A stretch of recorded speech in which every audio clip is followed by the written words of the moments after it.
Welcome back to Wish and Country Living. Today I'm going to show you how I make my chicken pot pie. Okay, I have 2 chicken breasts. That's all I need for my chicken pot pie.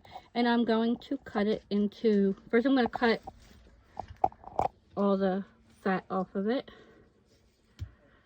And then I'm going to cut it in half. And then I just cut it into small pieces. Okay, so I cut it into small strips like this, and I try to keep my chicken kind of small. And then I just take it and I cut it into cubes this way. And then I'll just throw it into my frying pan, and I'll be back to show you that part. Okay, so I have my chicken already cut in there, and now I am going to put in my seasoning. So I do two bouillon cubes. I do 2 of those.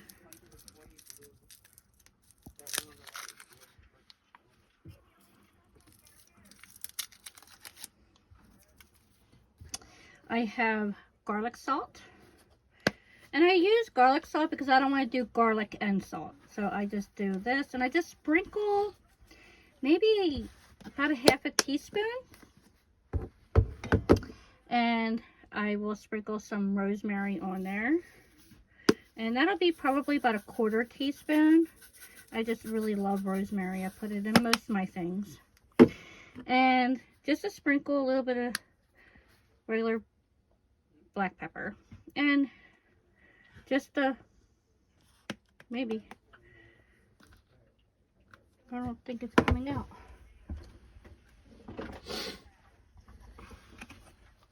And just I think I'm out of black pepper everywhere. There's a little bit in here, maybe a 1/4 teaspoon, if that. I put that on there. And then I'm just going to turn on my little grill thing here, and I'm going to put it on like 325. If you're doing this on your own stove and a skillet, I would put it on like medium heat.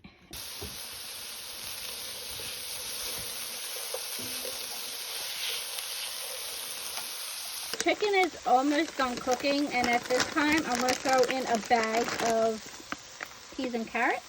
I get these at Walmart. It's the 99-cent bag, 12 ounce, and I do mixed vegetables. I'm going to throw these in so that they get hot and they cook most of the way through. And these are frozen.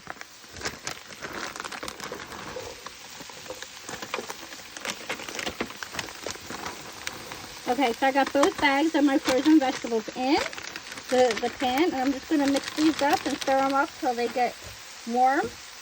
And then I'll be back to show you what I do next.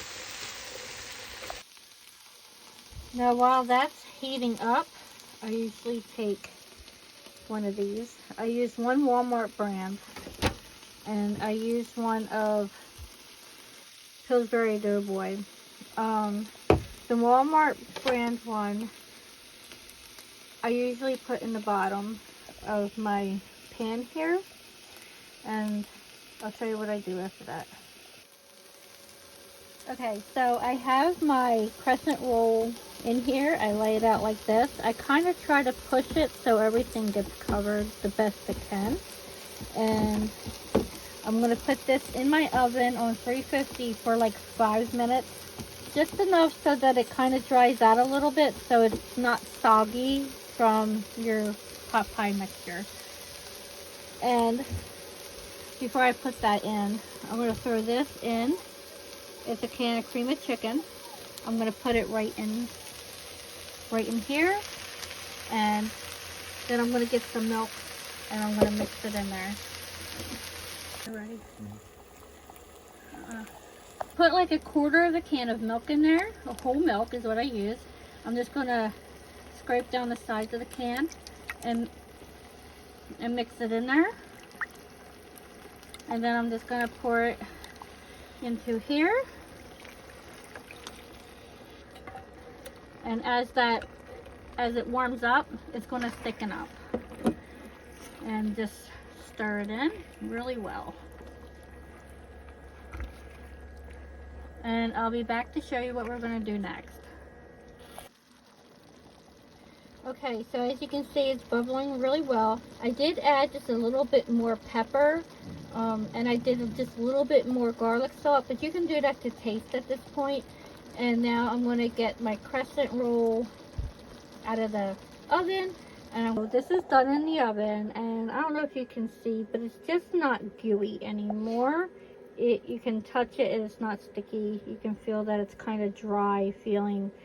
And that's what we're going for. Now I am just going to scoop my mixture into here. And ask if you were ready. Mm-hmm.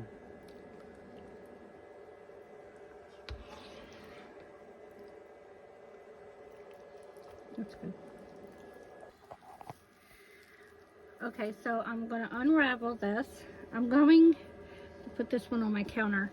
I'm going to kind of like flatten this out the best I can because I need it to fit on top of the pan. And I can't squish it into the pan because of the gravy in there.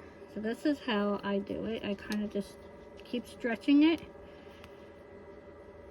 until it works.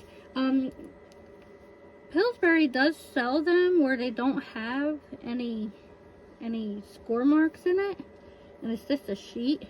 That does work better, but I couldn't find it when I went to the grocery store this time. So there's that half. I just kind of spread it out, and I ripped some off, and I'll use that to piece like in the middle sometimes. So we'll see what happens with this next piece.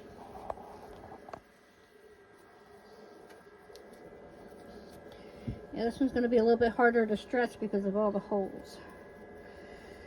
You could roll it out too. I just ain't getting my roller out for this. There's that. It's in there. I'll use this piece here. Doesn't have to be pretty.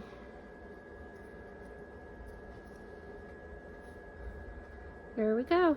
I'm going to put this in the oven for about 20 minutes to a half an hour. Just keep an eye on it because everything is hot in there. We're basically just cooking this top part, and the bottom will naturally cook as it's in there. So I'm going to put it in the oven and I'll be back.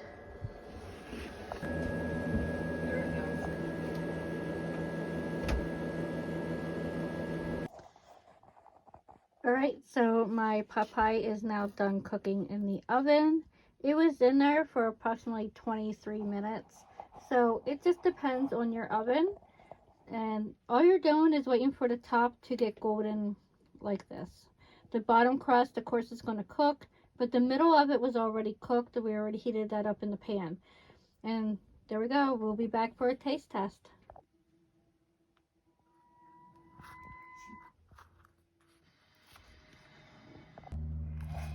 Okay, Paul is our taste tester again. He is always my guinea pig. But he says most of the food I cook is good anyway. It's hot. Mm-hmm. How is that? It's really good. It's buttery, sweet. I like the croissant. The taste to it. It's really good. I like it. I like it a lot. Alright guys, there you have it. Please like, subscribe, and comment. And as always, keep pushing.